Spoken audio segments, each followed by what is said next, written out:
break. Can I turn one in? Sure. Just in time. So we'll have 4, and he's number 4. Okay, public comment so far. And 5. And 6. I'm cutting it right now. So we're starting with Chris, then Pam, then Todd. Are you guys mic'd up? Chris? Yes. You were first. Okay. What do I see? Yes. Thank you. Do I have a time limit? 5 minutes. 5 minutes. Okay, first of all, thank you. And thank you for everyone that's here. Before public comments, Carrie Buck speaks of civility policy. Last board meeting, Sean Youngblood, and Meander Blades were heckled repeatedly while speaking by Christine Perez, who was a teacher in our district. And another kindergarten teacher in our district also was heckling. Twice the board members, from what I can see, questioned Carrie Buck about the civility policy.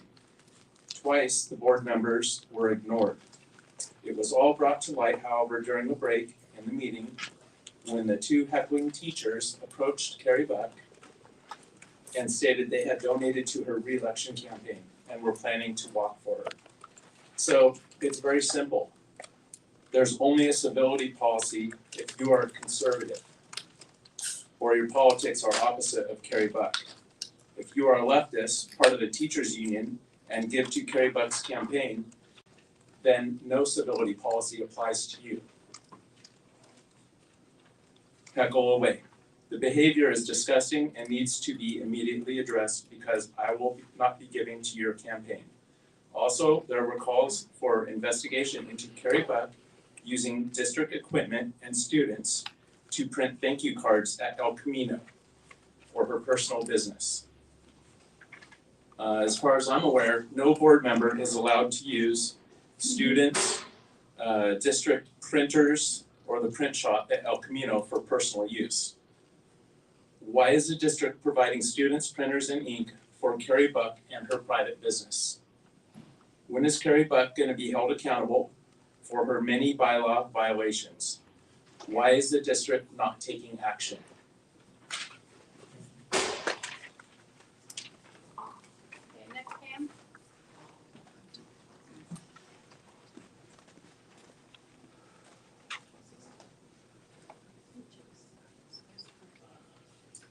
When I saw that the law firm that's here today is going to make a presentation to help the district understand the bylaws, I thought, wow, this is a complete joke. How can the law firm that has been advising the school district, who is partly responsible for the district's own pickle that you're in, actually give you objective advice on how to correct themselves now? Complete joke. You really should have someone on the outside, independent and objective, not beholden to certain board members, to give you an objective look at everything that you've been doing wrong. So tonight, on the 6 o'clock agenda, you're violating the Brown Act again. You have a proposed bylaw change 9323, which is the bylaw that allows everyone to understand how items can be added to the agenda. The bylaw that you've included was revised in either 2013 or 15, I can't remember. But you're pretending that you agendized the bylaw that was changed under El Sasser's tenure. El Sasser wrote me an email because I was wondering, I hear that the process for putting items on an agenda has changed. I don't see anything published on your website. The last one published on your website is very old. Where's the new policy? He said, there's a new policy, but it's not in writing. So here you are again, pretending that you're properly agendizing an item, and you're not. You're all discussing at the last meeting in August. There was a question by Trustee Buck. Why did El Sasser want it to change? So she's acknowledging that there was a change. But you're all pretending that you properly agendized it, and you have not. So again, why is this law firm allowing you to continue your bad behavior? You violated bylaw 9240. You did not do a self-evaluation that was required by your own rules back in 2021.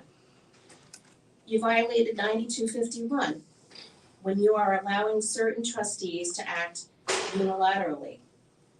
You violated 9310 by not actually having a review of your bylaws. You're supposed to have an annual review of your bylaws. Again, if the attorney did his job, said, hey, you people really need to follow your own rules, follow your own bylaws, perhaps you wouldn't be in the pickle that you're in.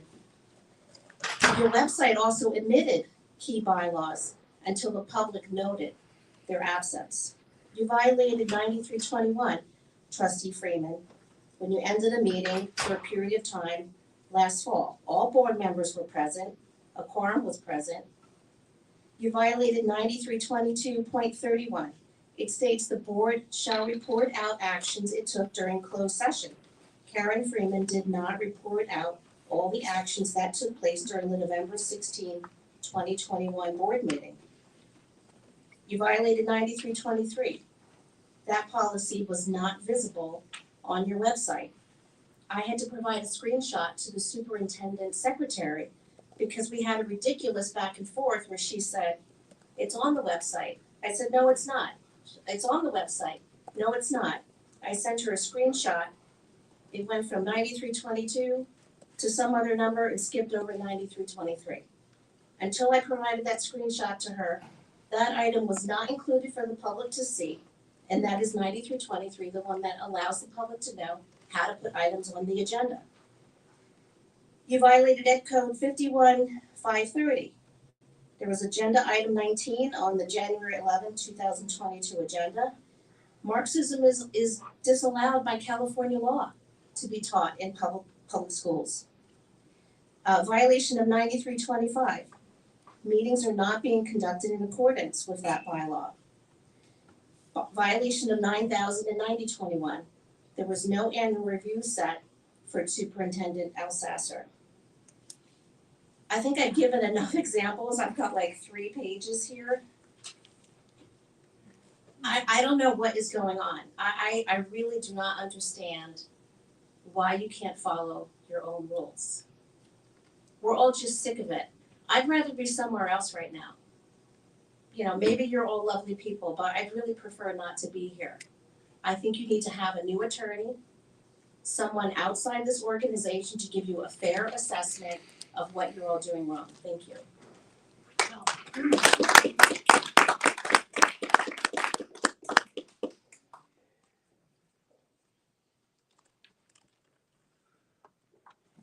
Todd will be John Hanson, Ed Gunn, Mark Fury.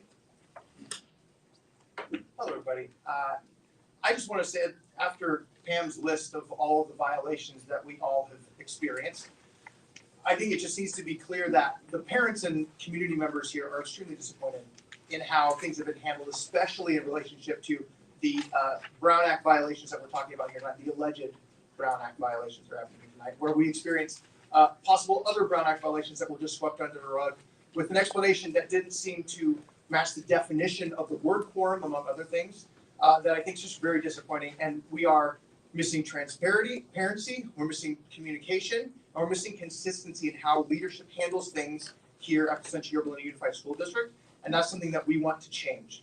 So hopefully this meeting goes well tonight and we have some information come out of it that is helpful. However, it's not going to fix what's been done in the past, so we need to do something else about it. Thank you.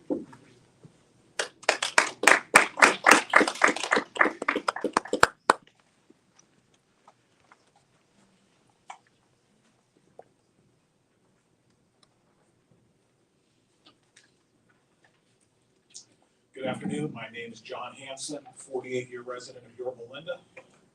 Proud graduate of this district, father of 3 graduates of the district. Unfortunately, not a grandfather of kids who will graduate from the district for various reasons. Very troubled to be here this afternoon. I didn't even realize this meeting was taking place until about 3-4 hours ago. All of a sudden, I received a couple of phone calls. I'm involved with the Yorba Linda Taxpayers Association, and we're very involved in local issues and how our taxpayer money is being spent. And I had a couple of people give me a call and let me know that there's a special Brown Act violation meeting that's taking place today. And so I went to the district website and I found it, but these folks had sent me screenshots of a Carrie Buck Twitter feed that said, next, PYL USD regular school board meeting, September 13th. The special in caps at 4:30 for Brown Act training as required by the OC District Attorney for violations of Brown Act by Blazing Youngblood. Regular session starts at 7 p.m. So we've got somebody using their personal Twitter feed. Does the district not have its own Twitter?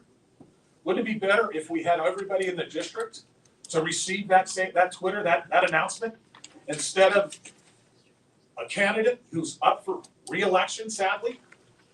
And it's really interesting that then she hijacks on her personal thing and puts the district logo to lend some degree of legitimacy to her personal feed. If she cared about transparency and about notifying the public, wouldn't you think she, as the board president, might have put it on the district Twitter feed instead of her own? Yes. Okay, so that's my first question. How does a board member, let alone the sitting board president, justify the use of her personal Twitter feed to notify the public while downloading the district's logo? That's a question I have, folks.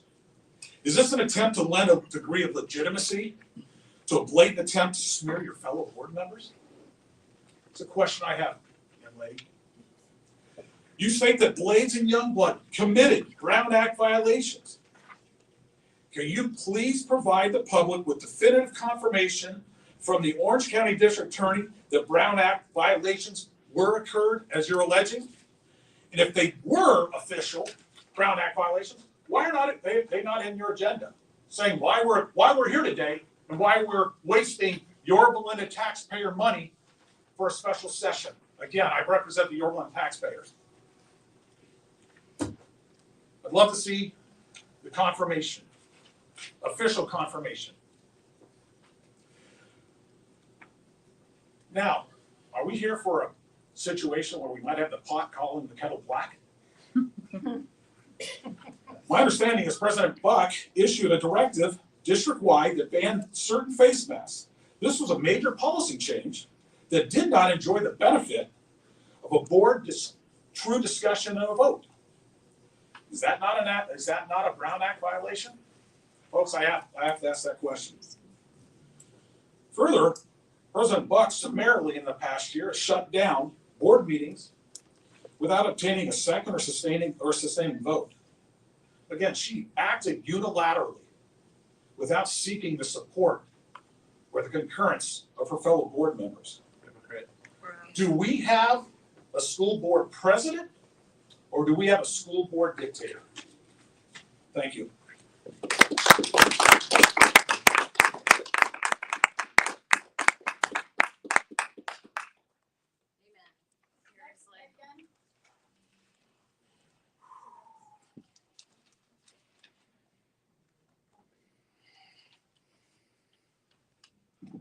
Hi, Ed Gunderson, 47-year resident of Yorba Linda.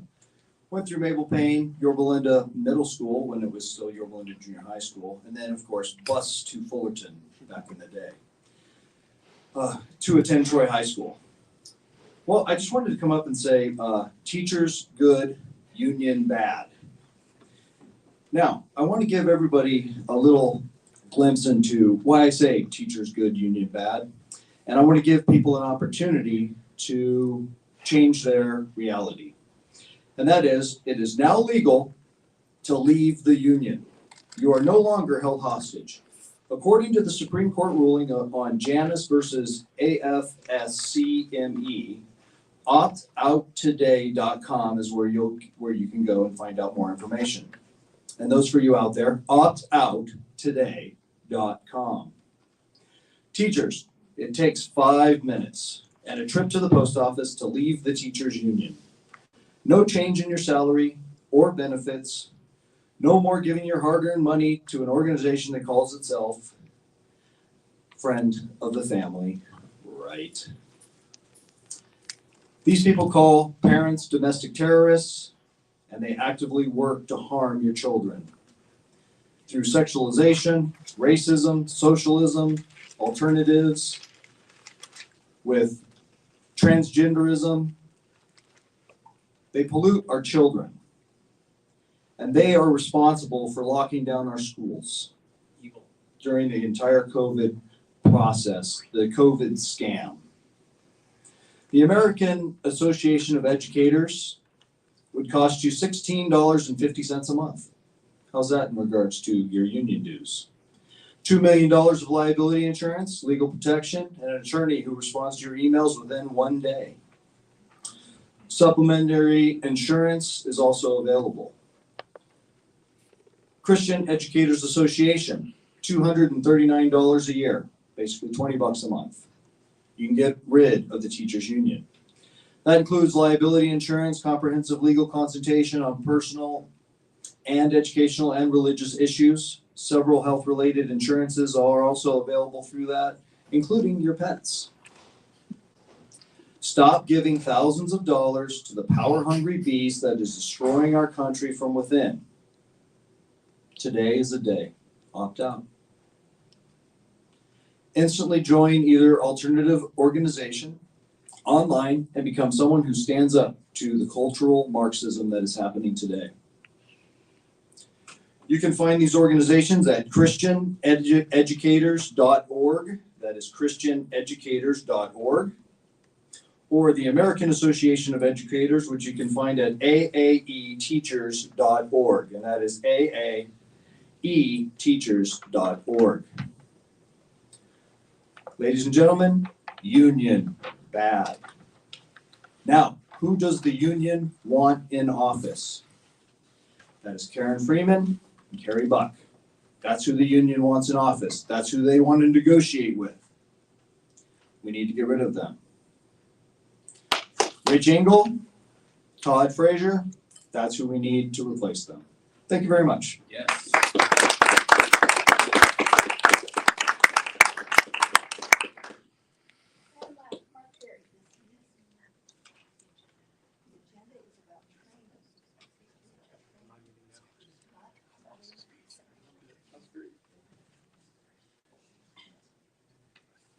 Hello, I'm Mark Fury. Apologize in advance, I'm a little emotional. Last place I want to be is here tonight. I'm going in for major surgery tomorrow morning. My wife is livid at me for being here. I have met with the superintendent. I have brought up a couple of things relating to the bylaw violations. They've all been mentioned today, but I'm going to focus on one of them and the response that I'm extremely disappointed in. And that is, as we know, 2 meetings were unilaterally canceled, adjourned. The January 19th meeting was adjourned at 6:02. Full 2 minutes into the meeting, it was adjourned.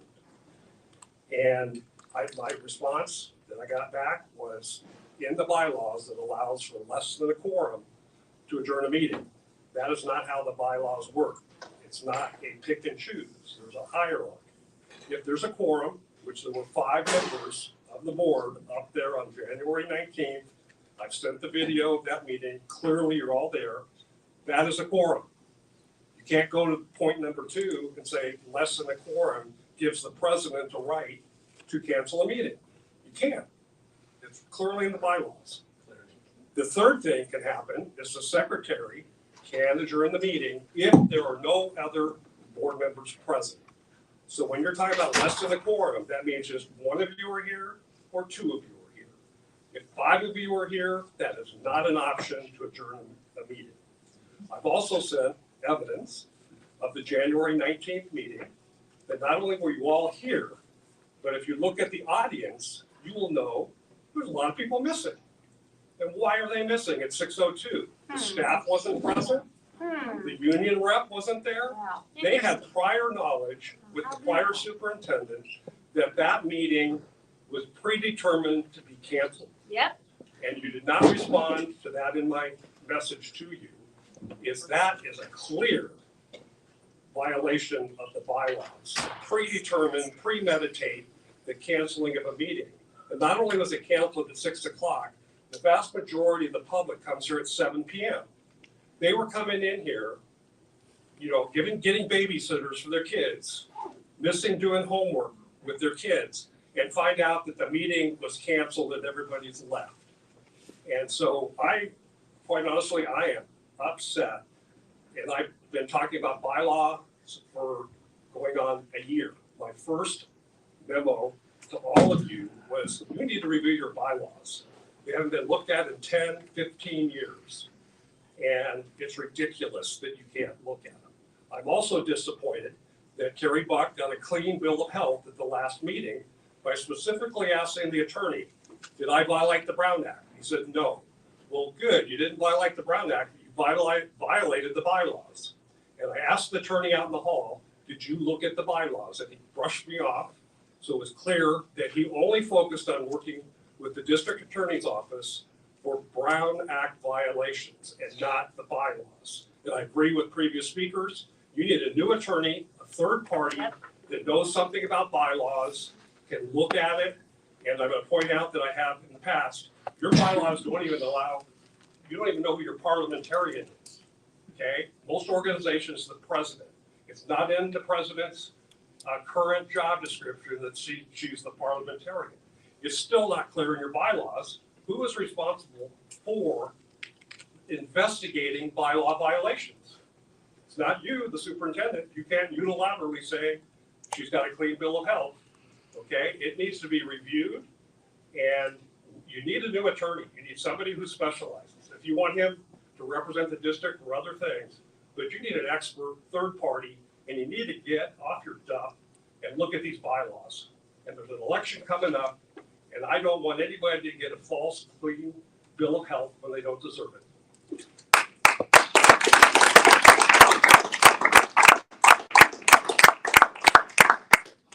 Okay, professional development workshop, and I'll turn it to you. Right, so we're here for what I think is a good practice meeting, among other things.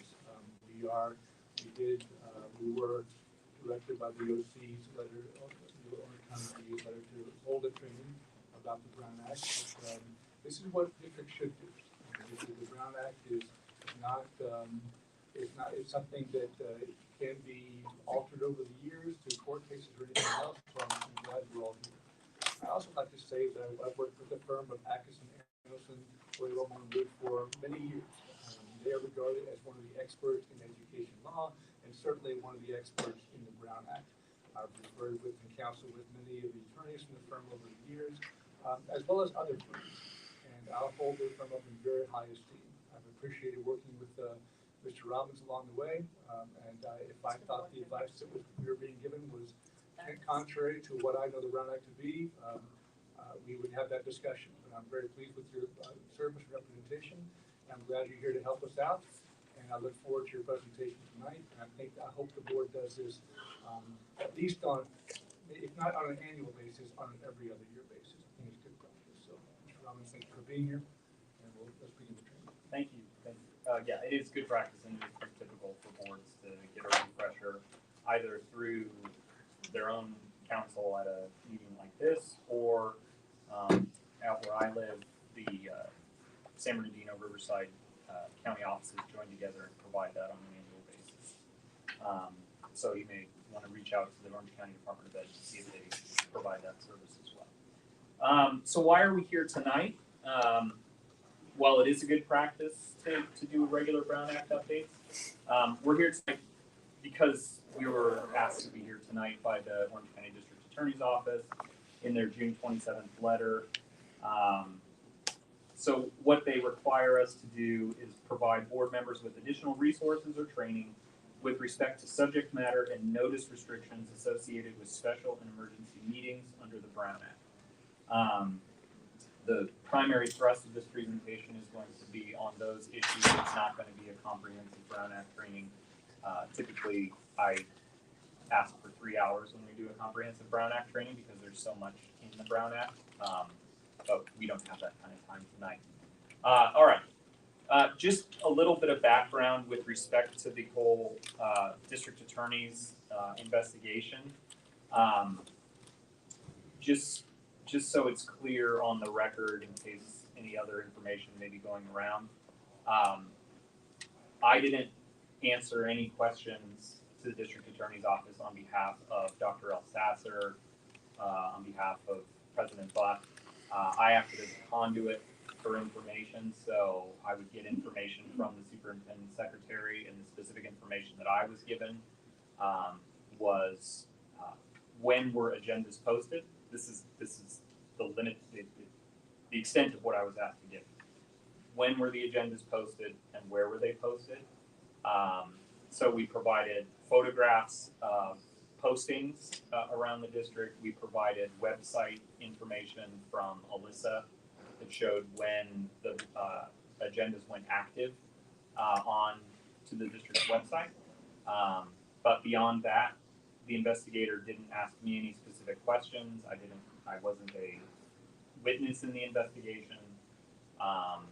So it was simply acting as a conduit for information. And to my knowledge, Dr. El Sasser was not interviewed as a witness for the investigation. I've mentioned previously that the investigation appears to have been done solely based on the record. So information that was posted in the agendas, and then information that was included on the district's website by way of video or audio recordings. That's what the district attorney used.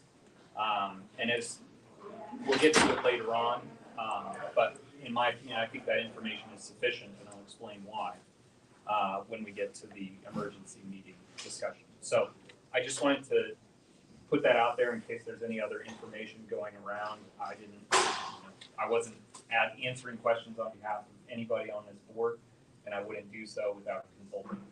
So, all right. So just to give a little background on the Brown Act, the general rule, the requirement, the default under the Brown Act is that all legislative body meetings must be held in open public session. The idea is that the people's business should be done in public, and so there are very few exceptions to that. Those are your closed session exceptions, which we're going to talk about.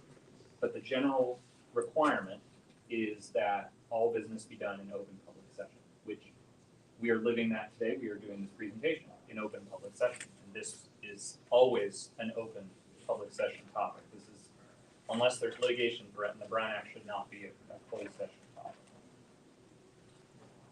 So notice of meetings and agendas. There are three types of meetings in the Brown Act. There are regular board meetings, there are special board meetings, and there are emergency board meetings. Regular and special are very common. Emergency board meetings are exceedingly rare, and I've been doing this for 16 years now, and I'm only aware of two.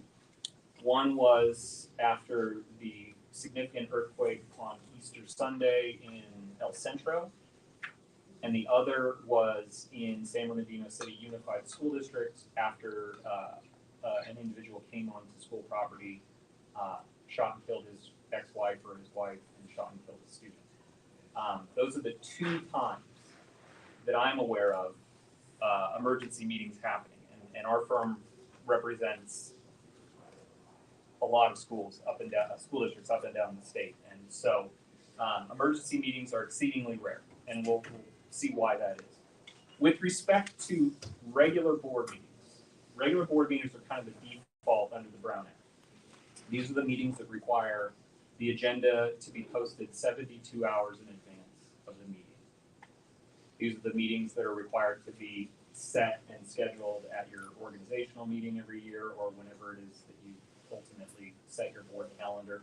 But these are the ones that appear on your website and show what people can rely upon for the next 12 months in terms of meetings of the board. With respect to the content of the agenda, it has to reasonably apprise the public of matters to be considered in sufficient detail to allow them to determine whether to participate at the meeting or not. So the agenda itself will include a blurb, typically no more than 20 words, about what the board is considering. And then there may be a reference to an attachment. So whenever there's a resolution, for example, that resolution would be included as an attachment and cross-reference to agenda item, D4 or whatever it might correspond to. But it has to be in that initial agenda document, the information has to be sufficient and concise in a way to let the public know what's going on so that they don't have to dig through and rummage through the agenda and through the supporting materials to figure out whether they want to come to the meeting or not. Each item has to be discussed, described. So each item that you're going to be transacting that night needs to be described in the agenda. Most school districts don't have a problem. So it's not an issue where school districts are generally having problems with their agenda. They've learned over the years how to do this. I think that the online systems that are in place for creating the agenda also provide step-by-step guidance as they're actually creating the agenda, and then you have your experts, executive assistants who do a wonderful job in working extremely hard to get this information put together on a regular basis. So that's regular meetings. We're going to talk about public comments as well briefly, but just know that there's a difference between public comment that's allowed to occur at a regular board meeting versus public comment that's allowed to occur at a special board meeting as defined by the Brown Act. I will tell you before we even get to that section that not every district holds well to that limitation, but there is a limitation on what can be discussed during public comment in special board meetings. Special board meetings are a separate type of board meeting. They allow for a school board to call a meeting on a shorter notice, and that notice is 24 hours. The agenda has to be posted just exactly the same way as the regular meeting agenda has to be posted. It has to specify the time and place of the special meeting and the business to be transacted. The most important part of Government Code 54-956 when it comes to special meetings, and this goes to what happened on February 2nd and why I think that the district attorney may have found it the way they did. No other business shall be considered at these meetings by the legislative body. So, and I'll clarify that when I get to the emergency part, but that's a very specific part of the special meeting agenda. The other thing that's been recently added to the limitations on special meetings is that the compensation of local agency executives cannot be discussed at a special meeting. So if the board was going to be hiring a superintendent, for example, the board could discuss superintendent candidates at a special meeting. The board could select a superintendent at a special meeting.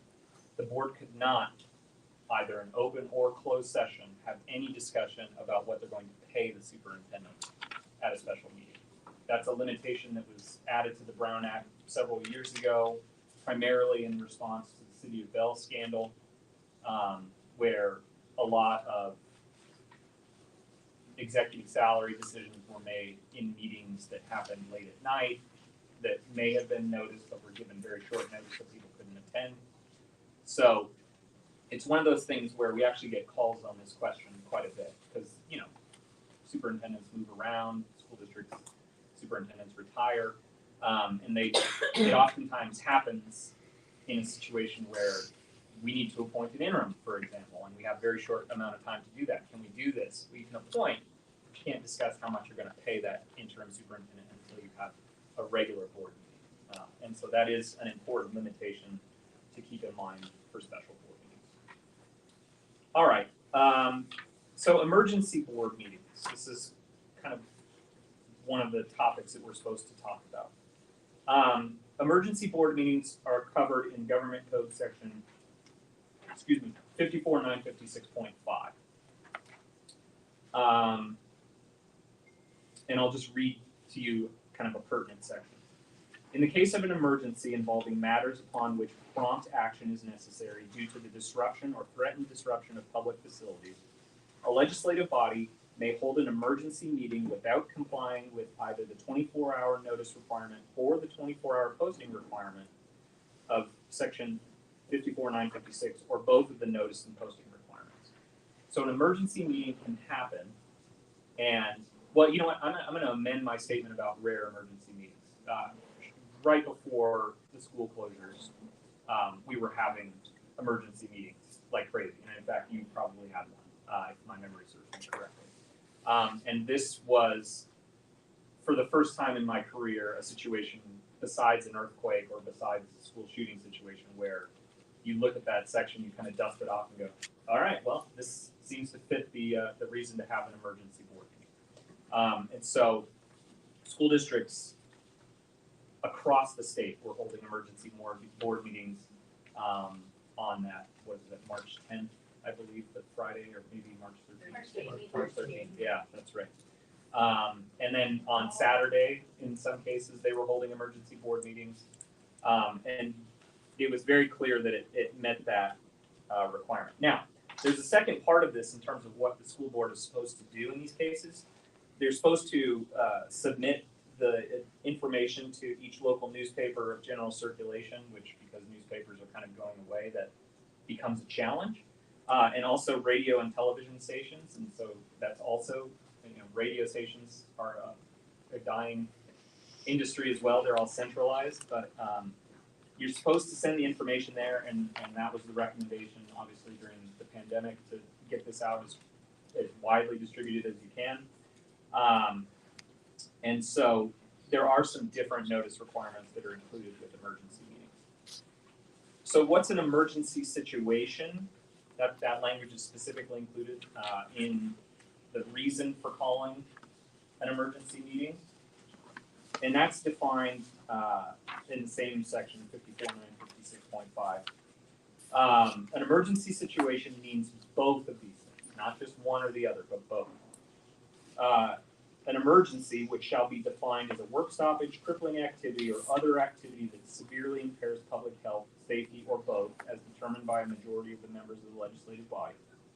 And two, a dire emergency, which shall be defined as a crippling disaster, mass destruction, terrorist act, or threatened terrorist activity that poses peril so immediate and significant that requiring a legislative body to provide 1 hour notice before holding an emergency meeting under this section may endanger the public health, safety, or both, as determined by a majority of the members of the body. So you can see that this has pretty limited application, which is why they're not very common. However, on occasion, as came up on February 2nd, there may be a situation where a board has reason to add an item to the agenda that wasn't placed on the agenda at the time the agenda was posted. And there is a provision in the Brown Act that allows for that. 54.954.2. There are 3 criteria that are available to a board if there's a desire to put an item on the agenda that wasn't posted. So the first criteria is upon a determination by a majority vote of the legislative body that an emergency situation exists as defined in 54.956.5. So we just went over what an emergency situation is. It's pretty limited, and you have to meet both of those criteria.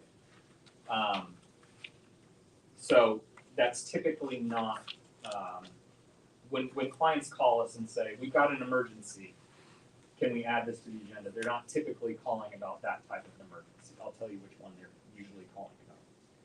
The second one is upon a determination of 2/3 of vote of the majority of the legislative body present at the meeting, that there is need to take action, the need to take immediate action, and that need for action came to the attention of the local agency subsequent to the agenda being posted as specified in subdivision A. So there's 2 things in that section.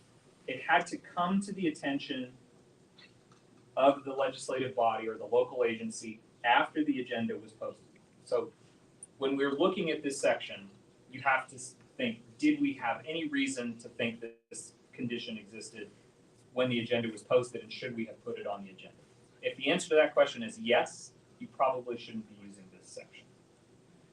The other issue that's in this is that reference to subdivision A that completes the sentence. That's referring back to Government Code section, the 72-hour notice requirement. That's specific to Government Code section 54.954.2A. That's the 72-hour notice requirement. You can only invoke this provision at a regular board meeting. And I think that's probably where the district attorney reach their conclusion. It was my recommendation not to do it that day for a number of reasons. The issue that could have come up is that 2/3 majority vote. That's kind of the weird ambiguity that was in the law. But my recommendation was to not do it for this reason, because it was a special meeting and the issue that was at hand was known before the meeting took place. And so I didn't feel that it met the criteria for that particular provision. Then can I ask how come you said it was a gray area, can be interpreted either way? Those weren't my words. My recommendation was to not do it. That wasn't told to me. So Yeah. there was a miscommunication between you and me by the superintendent, because that's on tape. Okay. That said this is a gray area, and the section can be interpreted either way. My recommendation was a strong don't do it. But we talked about that ability for 2/3 of the board to vote if an emergency situation exists. In my opinion, the conditions didn't arise to meet a dire situation. And my concern was if the question of does an emergency situation exist was put before the board and the board voted and said yes, I still think that there was probably a Brown Act violation because I don't think that the conditions existed to meet that emergency situation criteria that was in the Brown Act. Right, so the vote didn't go through and the item wasn't agendized. So But it was discussed, and I think that's, and it was a special meeting, so this provision can't be invoked at a special meeting. It can only be invoked at a regular board meeting. So I also have a question too about the 72 hours. Yeah. So on that Thursday, because I remember I was in Nashville, Thursday night we get this thing, you're supposed to appear on Wednesday morning at 8:30 for a special board meeting about going virtual. So then Monday, the agenda gets changed. So now it's not a virtual, it's now, we're going to, I guess, put it off till the 16th. There wasn't 72 hours before that meeting when the agenda item was changed. How can you continuously change agenda items? it was a When you- special meeting, Yeah. and so the 24? 24-hour notice is all that was So required. you could change, so like, say we have a special meeting, so we change something every single day up until the board meeting, is what you're saying? I don't remember if there was an agenda posted prior to January 31st, or if the first agenda that was posted is January 31st. If I was pressed and had to give you an answer today, my recollection is there's only one agenda that was posted, because I believe I only provided one agenda to the district attorney's office, because they asked about when that agenda was posted. And I don't believe we said one was posted on this day and one was posted on a different day. And I thought there was one posted, because I got a lot of phone calls from it on Friday, and then I think the next one was posted on maybe Tuesday with the new change, Yeah. but I could be wrong. Yeah, my best recollection is that there was only one. So in the future, if you're saying something different, the superintendent's telling us differently as he did on tape, how do we rectify that if you're not in every single board meeting? Well, hopefully we don't ever have that situation again. I was sitting in my office in Riverside listening to the meeting. And so that was the situation we were in. So, but I think again, the bottom, One of the issues for me is if an attorney tells me it's a gray area, I mean, you have to make a decision because it could be taken either way, perhaps.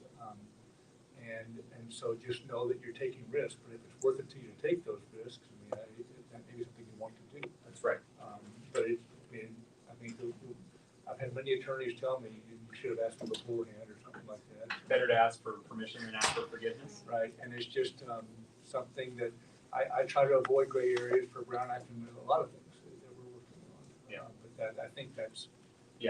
Like I said, my concern was that the question of an emergency situation would come up and that it would just create a cascading problem. But at the same time, I can only give advice. I can only make recommendations, and people can only do with that what they want. And so when you're giving advice as an attorney, you give clients all of the available information. It would have been I wouldn't have been providing all the information if I didn't tell them that there is a provision that they could invoke. I don't think it'll work, and so perhaps that's where the gray area language came from to simplify that discussion. I don't know. I'm not Dr. Elsasser. All right. So again, I think that that's probably what formed the basis for the district attorney's finding. I think that information is sufficient on the record that somebody could have made that finding without asking any questions. And I tried to look to see if the Orange County District Attorney's Office Public Integrity Unit posts an investigation manual that would explain what their processes are. Because, for example, the Department of Justice posts an investigation manual.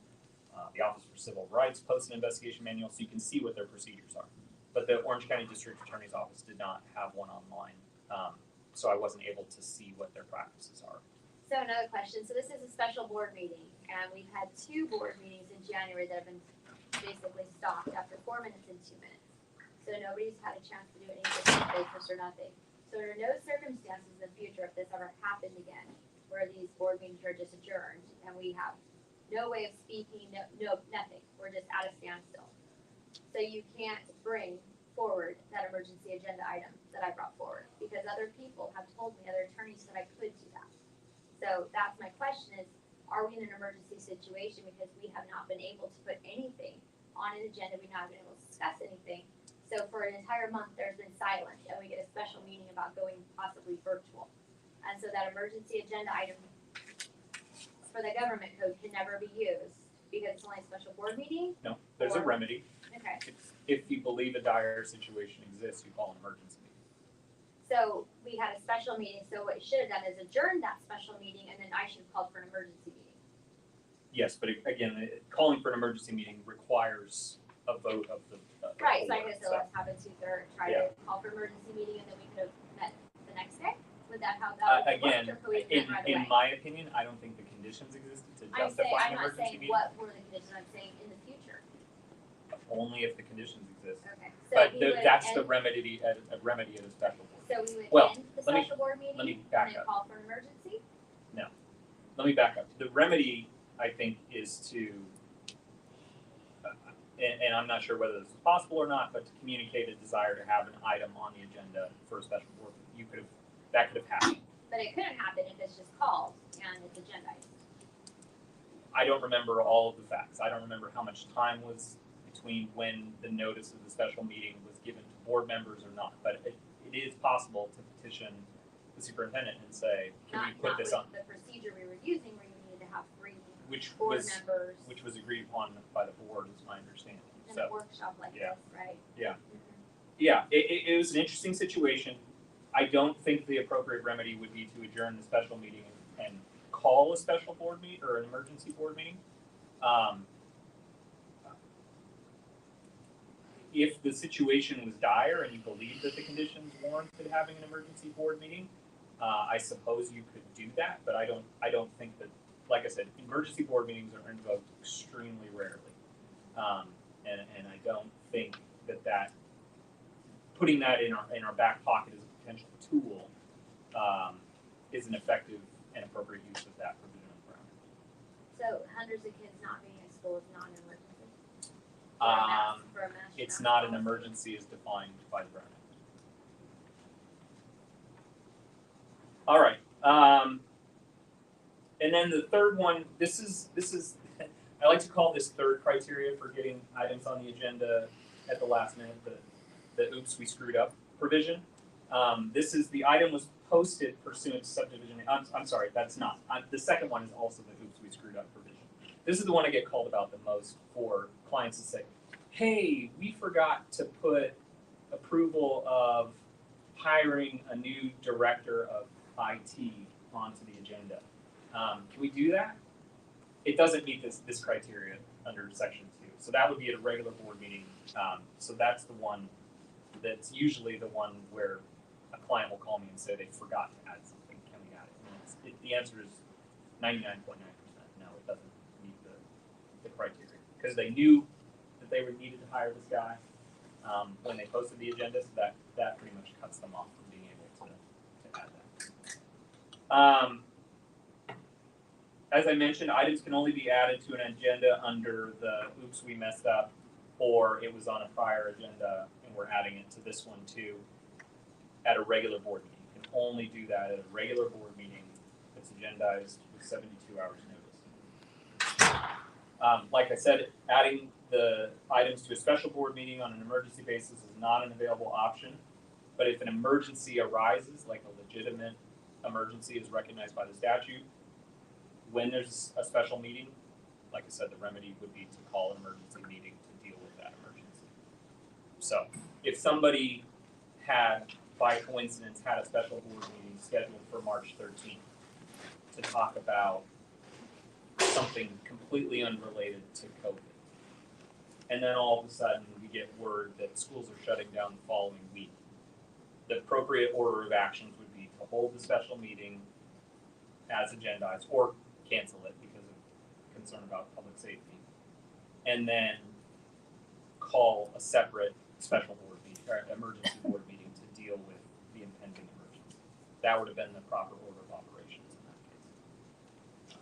I don't know where anybody that dealt with that, but just putting it out there. All right. Just because we're talking about the Brown Act, I want to just quickly review the teleconferencing rules for agendas. Teleconferencing is allowed under the Brown Act. However, under the traditional teleconferencing rule, not the state of emergency rule that allows school boards to meet remotely if public health conditions warrant, the traditional teleconferencing rules require a board to post an agenda at each teleconferencing location. So if you're teleconferencing from your home, you would have to post an agenda in a publicly accessible place at your home. We've had absurd situations. We've had people on cruise ships who wanted to attend the school board meeting.